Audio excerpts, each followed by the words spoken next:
Assalamualaikum warahmatullahi wabarakatuh. Halo Sobat Fisika semua, jumpa lagi di Mr. Atar Channel. Di video kali ini kita akan membahas tentang konsep radiasi benda hitam. Ini adalah salah satu materi fisika SMA kelas 12 yang masuk dalam konsep fenomena kuantum ya. Kalau kalian sudah siap, let's go. Sebelum masuk ke radiasi benda hitam, kita akan membahas dulu tentang konsep radiasi termal. Yang pertama, kita bahas dulu tentang definisi dari radiasi. Nah, radiasi itu adalah pemindahan tenaga melalui pancaran gelombang elektromagnetik. Jadi kalau ada benda telah terjadi radiasi, maka benda itu telah memindahkan tenaga dalam bentuk pancaran gelombang elektromagnetik. Kalau kata radiasi ini ditambah dengan kata termal menjadi radiasi termal, maka maknanya adalah pemancaran gelombang elektromagnetik oleh suatu benda yang terjadi hanya karena suhu. Artinya, semakin tinggi suhu benda, maka semakin besar tenaga yang dipancarkan dalam bentuk radiasi. Sehingga di sini suhu sangat mempengaruhi besarnya tenaga yang dipancarkan dalam bentuk gelombang elektromagnetik. Nah, besar radiasi termal yang dipancarkan oleh suatu benda dipengaruhi oleh beberapa faktor. Di antaranya adalah yang pertama jelas suhu benda tersebut. Artinya, benda yang bersuhu lebih tinggi itu akan memancarkan lebih banyak radiasi. Jika suhunya semakin turun atau semakin rendah, otomatis nanti radiasi yang dia pancarkan juga akan semakin rendah pula. Faktor yang kedua itu adalah sifat permukaan benda. Maksudnya, permukaan yang kasar itu akan lebih banyak memancarkan radiasi daripada yang halus. Kalau ada benda-benda yang dia memiliki permukaan yang relatif kasar, maka nanti peluang dia untuk bisa memancarkan radiasi itu nanti akan lebih besar dan lebih banyak tenaga yang dia pancarkan daripada benda yang memiliki permukaan relatif halus. Faktor yang ketiga itu adalah bentuk benda. Artinya di sini nanti bentuk benda itu nanti akan berpengaruh terhadap luas permukaan dari benda tersebut. Nah, permukaan yang lebih luas itu akan memancarkan radiasi yang lebih besar. Benda-benda yang memiliki permukaan relatif kecil itu biasanya bentuknya juga kecil, maka nanti radiasi yang dia pancarkan juga akan lebih kecil pula. Faktor berikutnya itu adalah jenis material. Artinya adalah beda jenis materi, maka nanti berbeda pula pancaran radiasinya. Dari berbagai macam unsur yang ada, masing-masing unsur memiliki karakteristik sendiri-sendiri dalam hal meradiasi energi yang dia miliki. Jadi berbeda jenis unsurnya atau berbeda jenis bendanya atau materinya, maka nanti akan berbeda pula pancaran radiasi yang dia hasilkan. Ini adalah beberapa faktor selain suhu yang mempengaruhi besarnya radiasi termal yang terjadi pada suatu benda. Nah, berikutnya kita akan membahas tentang benda hitam ya kawan-kawan. Yang pertama, kita bahas dulu tentang definisinya. Apa sih benda hitam itu? Jadi, benda hitam bisa kita maknakan benda yang sangat baik dalam memancarkan radiasi dan sangat baik pula dalam hal menyerap semua radiasi yang datang ke benda hitam tersebut. Nah, contoh yang paling gampang itu adalah matahari.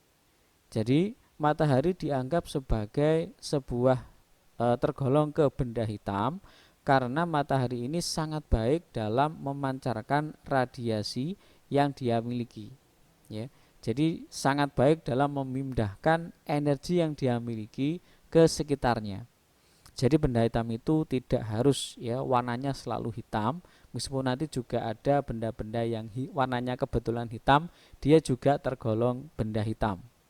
Nah, contoh lain yang bisa kita anggap sebagai benda hitam itu adalah sebuah lubang kecil pada sebuah benda.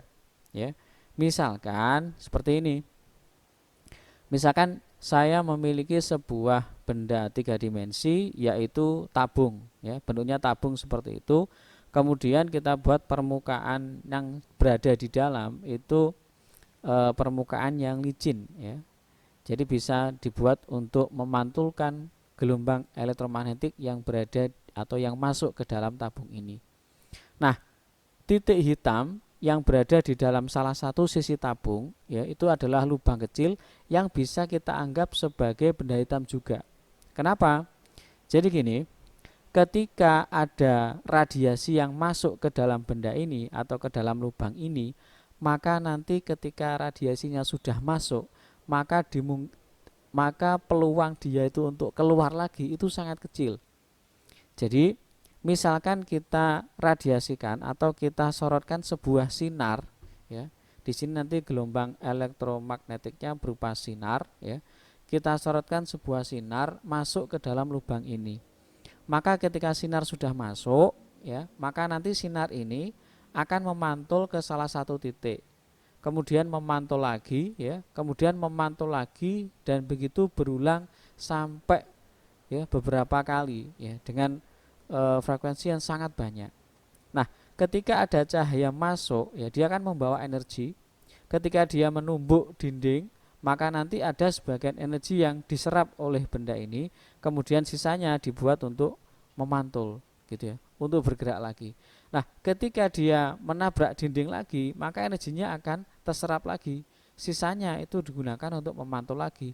Dan kejadian ini berulang dengan jumlah yang bisa sangat banyak sekali, sehingga energi yang dia bawa ketika awal masuk ke dalam lubang itu nanti lama-kelamaan akan habis, sehingga nanti sebelum masuk ke lubang pertama kali dia masuk, dia sudah tidak memiliki energi lagi.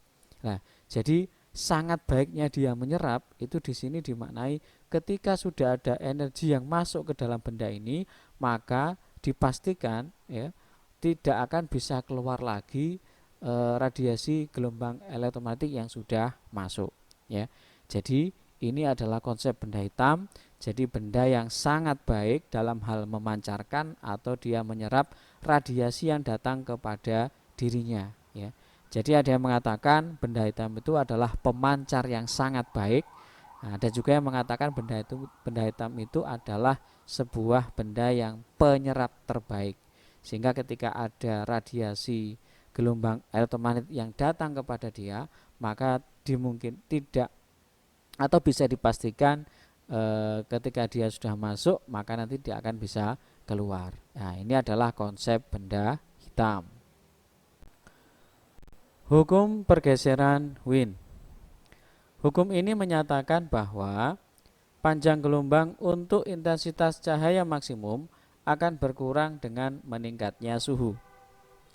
Agar lebih jelasnya, coba kita perhatikan grafik berikut ini, ya. Ini adalah grafik pengukuran intensitas radiasi benda hitam pada berbagai nilai panjang gelombang, gitu ya. Nah, kalau kita lihat terjadi perubahan intensitas, ya, dan itu diukur pada benda hitam yang memiliki suhu tetap, ya, kemudian tetapi memiliki panjang gelombang yang berbeda-beda. Nah, kalau kita lihat intensitas tersebut terlihat meningkat, ya, seiring dengan peningkatan lambda sehingga mencapai nilai maksimum. Nah, kemudian intensitas itu menurun kembali seiring dengan penambahan lambda, gitu ya. Sehingga panjang gelombang energi radiasi pada saat intensitasnya maksimum itu nanti bisa disebut dengan panjang gelombang maksimum atau lambda maksimum. Nah, seorang ilmuwan fisika yaitu Wilhelm Wien menemukan bahwa ada pergeseran panjang gelombang maksimum saat suhu benda hitam berubah, ya. Jadi kenaikan suhu benda hitam menyebabkan panjang gelombang maksimumnya yang dipancarkan tadi juga akan semakin mengecil, ya. Kalau kita lihat di sini ada 3 warna, ya. Warna biru, hijau, dan merah. Nah, mulai dari biru, hijau, dan merah itu kan suhunya menurun, atau kalau kita start dari yang terkecil yaitu dari merah, hijau, dan biru, itu dimulai dari suhu maksimumnya 3000 K, kemudian 4000 K, dan ada sampai 5000 K. Ternyata kalau kita lihat seiring dengan meningkatnya suhu ya pada saat mencapai intensitas maksimum, ternyata juga terjadi pergeseran panjang gelombang ya. Suhunya semakin naik, panjang gelombangnya semakin mengecil. Nah, ini adalah hukum pergeseran Wind ya. Jadi, seiring dengan meningkatnya suhu ya, maka nanti panjang gelombang itu nanti juga akan mengalami penurunan ya. Jadi suhunya naik, kemudian panjang gelombangnya itu justru akan semakin kecil. Nah, hubungan ini dapat ditulis dengan sebuah persamaan, yaitu seperti ini ya. Jadi nanti lambda M dikali dengan T sama dengan C atau konstan ya. Jadi lambda M tadi itu adalah panjang gelombang pada saat intensitas maksimum. Nanti satuannya adalah meter. Kemudian T besar itu adalah temperatur mutlak atau suhu mutlak, nanti dia satuannya adalah Kelvin. Kemudian C konstanta ya, itu nanti nilainya adalah 2,9 kali 10 pangkat Pin 3 MK ya. Jadi ini biasa disebut dengan tetapan Wind ya. Jadi ini adalah hukum pergeseran Wind, di mana nanti semakin besar suhu suatu benda, maka nanti panjang gelombangnya juga akan bergeser menjadi semakin kecil. Hukum Stephen Boltzmann. Hukum ini mengatakan bahwa energi yang dipancarkan oleh suatu permukaan benda dalam bentuk radiasi kalor persatuan waktu sebanding dengan luas permukaan dan sebanding dengan pangkat 4 suhu mutlak permukaan tersebut. Jadi hukum ini membahas tentang seberapa besar energi yang dipancarkan persatuan waktu oleh suatu benda, dan ternyata hasilnya besarnya nanti sebanding dengan luas permukaan benda tersebut dan sebanding pula dengan pangkat 4 suhu mutlak permukaan benda tersebut. Nah, kalau pernyataan ini dibuat dalam bentuk sebuah persamaan, maka nanti didapatkan sebuah rumus P sama dengan E kali alfa kali A besar kali T pangkat 4 ya. Dengan keterangannya adalah P ini adalah daya radiasi, satuannya adalah watt, kemudian T itu adalah suhu mutlak benda, satuannya adalah Kelvin. Kemudian ada A itu adalah luas penampang benda, satuannya adalah meter persegi. Kemudian di sini ada alfa, ini adalah konstanta Stephen Boltzmann, yang nilainya itu adalah 5,67 kali 10 pangkat 8 watt meter pangkat min 2 kali K pangkat min 4. Kemudian terakhir itu adalah E itu adalah emisivitas benda ya. Jadi ini adalah ukuran sebuah benda ketika dia memancarkan atau menyerap suatu radiasi ya. Nah, khusus untuk benda hitam maka nanti nilai E-nya itu adalah 1. Dan E itu nanti rentangnya nilainya dari 0 sampai 1. Sehingga benda hitam sempurna itu nanti dia nilainya adalah 1 ya. Ini adalah hukum Stephen Boltzmann. Bagaimana contoh kasusnya? Nah, nanti akan kita bahas pada contoh kasus untuk pembahasan radiasi benda hitam. Oke.